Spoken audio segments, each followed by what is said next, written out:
in 1982, Pajero became a reality in showrooms. This car was a better drive on road. Being a terrific family four-wheel drive is not to taint this vehicle with being a soft roader. It wasn't. Pajero gives you the equipment to go off-road.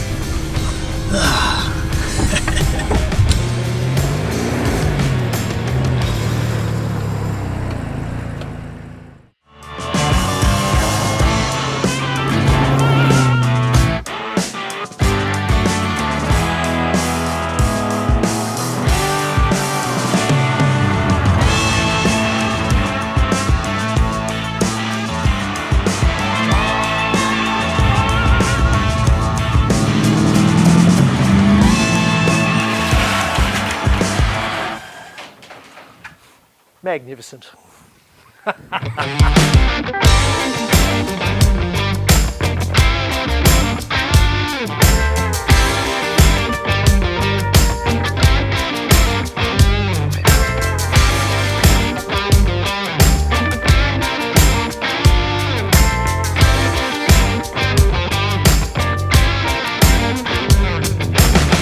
Mitsubishi of Japan produced Jeeps under licence from the days of World War II. By the late 1970s, Mitsubishi's masters were looking to ride the wave of popularity of recreational vehicles, four-wheel drives. And in 1979, they showed a Pajero concept car. By 1982, the production Pajero was a reality.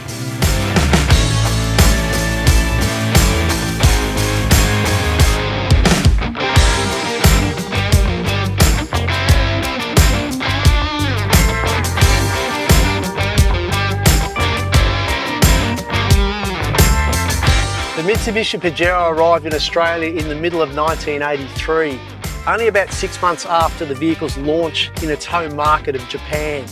And I think Australia was actually the first international export market for Pajero. Anyway, when the vehicle arrived, it was available as a little rorty, short wheelbase, quite a fun little wagon. And then the 5-door wagon came along about 1 year later. It was the 5-door wagon in particular that was a game changer both in Australia and internationally for the four-wheel drive market. Now, I'm not making the claim that the Pajero was the first family four-wheel drive ever created. Of course, the Jeep Cherokee from America and the Range Rover from the UK were family-friendly four-wheel drives. But both those cars were quite old designs by the early 1980s. Both those cars had two beam axles, which, although okay for off-road driving, didn't match the technology of the Pajero's independent front suspension chassis. Now, what that meant was this car was a better drive on road. This was the sort of car that you could buy your wife. This is the sort of car that your mum could drive you to school in. It wasn't as truck-like to drive as the Jeep Cherokee, the Range Rover, the Land Rover, and the Nissan Patrol and the Toyota Land Cruiser, which were all available in the market at the same time. This was more car-like. This was more comfortable.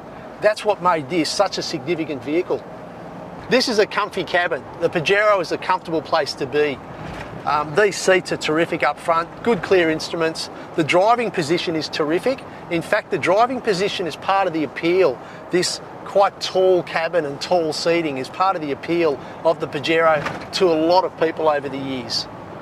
And it's from the comfortable cabin of a Pajero that a whole generation of Australians first saw the Aussie bush, first saw the Aussie outback. Another big part of the appeal of the Pajero wagon was the fact that it was available with 7 seats. That was a pretty big idea back in the 1980s. Up the back of the car, when this car was new, there was 2 little fold-down dicky seats, if you like. They could fold up out of the way, allowing the vehicle to be used as a wagon, or, of course, folded down to carry another couple of your kids' mates to soccer. And, of course, that means that the Pajero is one of the original soccer mum cars. Being a terrific family four-wheel drive is not to taint this vehicle with being a soft roader. It wasn't. It's got a proper separate chassis with a body plonked on top. These things were formidable in rallying in the 1980s. Mitsubishi, from memory, was the first Japanese manufacturer to enter the Paris to Dakar rally back in the 1980s. 1983, and in 1985, Pajero actually won the Paris Dakar rally. the world's toughest rally. In fact, in the Paris to Dakar Rally, the world's toughest off-road endurance event, Mitsubishi went on to become the winningest manufacturer in the event's history. Even by 1983, when the first Pajero entered the Paris to Dakar Rally, Mitsubishi had a rallying heritage. In Australia in the 1970s, supported by Chrysler Australia, Mitsubishi entered Gallants and then Lancers in the Southern Cross rallies. The Southern Cross Rally was Australia's peak rally event back in the glory days of Australian rallying. These Pajeros are really good to drive. This is 35 or 36 years old, and it's just so easy. There's no fighting through the steering wheel. There's no blub, blub, blub, blub, blub of a big heavy beam axle throwing the front end of the car around. So yeah, for 1983, when this chassis first arrived in Australia, it must have been an absolute revelation to drive compared to some of the other stuff. I reckon this is an easier car to drive than a 1970s Falcon or Holden. I know people are going to hate me for that, but that's the truth.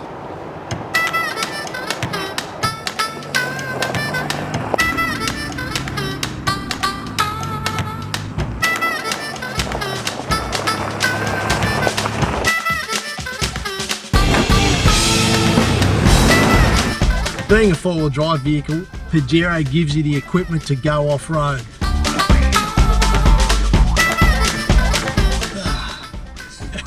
Like many vehicles of its era in the 1980s, the Pajero has a part-time four-wheel drive system.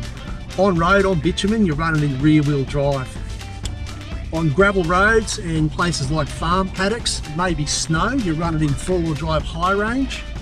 And for steeper terrain, such as what we're playing on today, you've got the four-wheel drive low range, which actually sort of magnifies the engine power to give you better ability in steep terrain. As good as it is on-road, the Pajero's independent front suspension doesn't quite match vehicles such as Range Rover, Patrol and Land Cruiser off-road.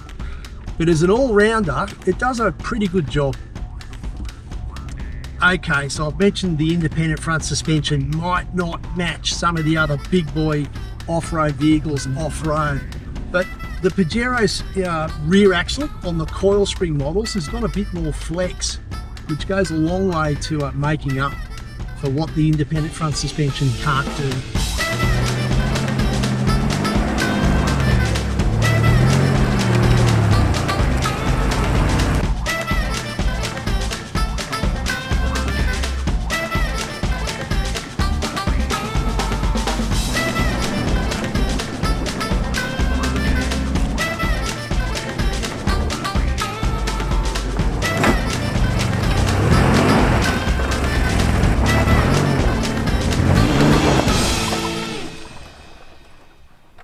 That'll do.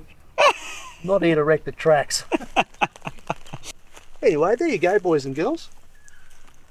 These Pajeros are a good all-round family truckster. I like them. I actually own this one. I was sort of thinking about selling it, but maybe I shouldn't. Cameron, what do you reckon? Oh, geez, I'm not very good at selling anything, mate. I'm not very good at selling anything. No.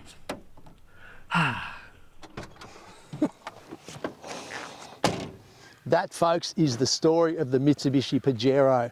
Born of Mitsubishi's desire to be part of the exploding recreational vehicle scene, the four-wheel drive family scene, in the early 1980s. This vehicle arrived in Australia in 1983 and it was sold all around the world, really putting Mitsubishi on the map as a four-wheel drive manufacturer. Formidable in the Paris to Dakar rallies, the model survived until the early 1990s when it was replaced by the second generation Pajero. But that's a story for another day. I'm Glenn Torrance, you've been watching Addicted to Cars. Thank you for your support and we'll see you in the next episode.